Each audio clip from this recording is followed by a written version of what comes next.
Radhe Radhe everyone. मेरे channel Nancy Shubham official में आप सभी लोगों का बहुत बहुत स्वागत है दोस्तों।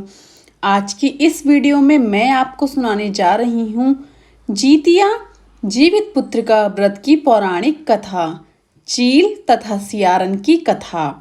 6 अक्टूबर 2023 को जीतिया जीवित पुत्र का व्रत पड़ रहा है। तो आइए सुनते हैं चील तथा सियारन की कथा। ध्यान से सुनिएगा दोस्तों।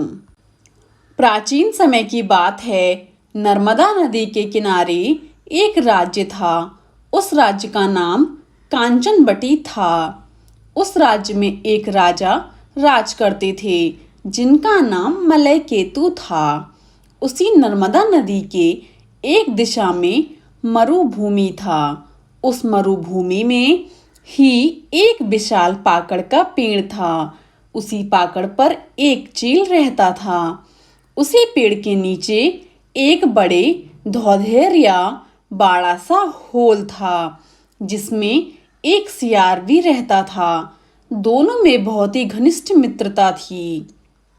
एक समय की बात है जब उस नगर की महिलाएं नदी में करने आईं तथा वो कुछ पूजा पाठ भी कर रही थीं।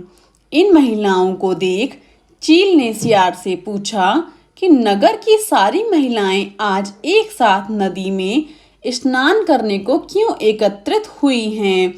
तब सियार ने चील को बताया कि आज आश्विन माह के कृष्ण पक्ष की अष्टमी तिथि है और महिलाएं अपने पुत्र की लंबी आयु तथा उनकी सलामती के लिए जीवित पुत्र का जीतिया नामक व्रत का संकल्प लेने नदी में आई हैं।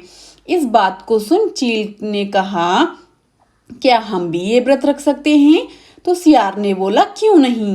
तब चील ने कहा कि ठीक है, फिर आज हम दोनों भी इस व्रत का संकल्प लेते हैं और ये व्रत हम भी संपन्न इन्हीं महिलाओं की तरह करेंगे। फिर उन दोनों ने जीमूत वाहन जी की पूजन निर्जला व्रत रखकर किया। परंतु उसी रात एक अप्रिय घटना घट गई। हुआ ऐसा कि उसी दिन नगर के एक बड़े व्यापारी की मृत्यु हो गई। तो उसका दाह संस्कार करने के लिए उसे उसी मरुभूमि में लाया गया। जब उसको जलाया जा रहा था तभी बारिश शुरू हो गई, जिसकी वजह से लोग उसको अध जला अवस्था में छोड़कर चले गए। यह सब धौधर में बैठा सियार देख रहा था। उसको पहले बहुत भूख लग रही थी। यह सब देख उसका भूख और तेज हो गया। तब उसने चील से व्रत तोड़ने को कहा, परंतु चील ने मना कर दिया।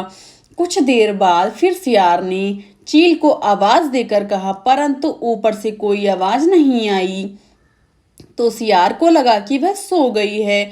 उसको सोता जान सियार अपने धोदर से निकलकर उस स्थान पर गया और भर पेट मांस खाया तथा कुछ लेकर भी आया और उसको अपने धोदर में सुबह के लिए रखा। यह सब पेड़ पर बैठा चील देख रहा था, परंतु उसने कुछ भी नहीं बोला और अपना व्रत विधिवत संपन्न किया। वह आम महिलाओं के भांति सुबह उठकर नदी में स्नान किया तथा महिलाओं द्वारा छूटा हुआ परण सामग्री से अपना व्रत संपन्न किया। इधर वह सियार सुबह भी उसी मांस को खाया। धीरे धीरे समय व्यतीत हो गया। मरोड़ोपरांत उनका जन्म इसी ही घर में बहन के रूप में हुआ। बड़ी बहन जो कि पूर्व जन्म में चील थी, उसका नाम सीलवती रखा गया तथा छोटी बहन जो पूर्व जन्म में सियारन थी, उसका नाम कपूरावती रखा गया। धीरे धीरे वो पिता के घर बड़ी होने लगी तथा विवाह का समय निकट आ गया। तो सीलावती का विवाह बुद्धिसेन नामक व्यक्ति से संपन्न हुआ तथा छोटी बहन का विवाह उस नगर के राजा मलय केतु के साथ हुआ।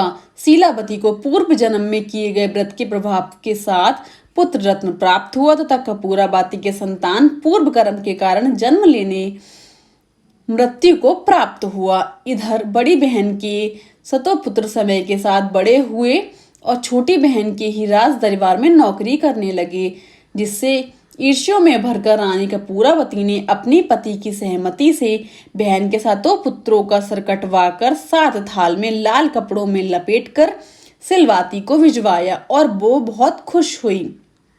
परंतु भगवान जीमूतवाहन ने मिट्टी का सर बनाकर सतो के धड़ से जोड़कर उस पर अमृत छिड़क दिया, जिससे शीलावती सतोपुत्र राम राम खड़े हुए मानो नींद से उठे हो और अपने घर गए। इधर जो सतो सर था ये नारियल में परिवर्तित हो गया। जब कोई समाचार नहीं आया तो कपूरावती चिंतित हुई तथा समाचार जानने के लिए सेना को शीलावती के घर भेजा।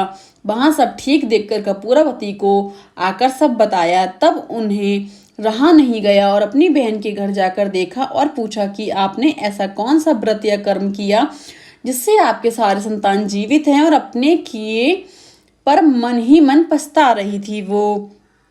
तो शीलवती जीमूतवाहन व्रत के बारे में बताया तो बहन ने कहा, इस बार मैं भी आपके साथ ये व्रत करूंगी।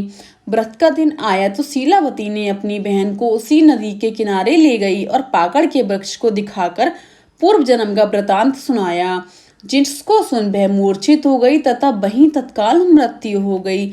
जब राजा को इस बात की सूचना मिली तो उनका धन संस्कार वहीं पर किया गया।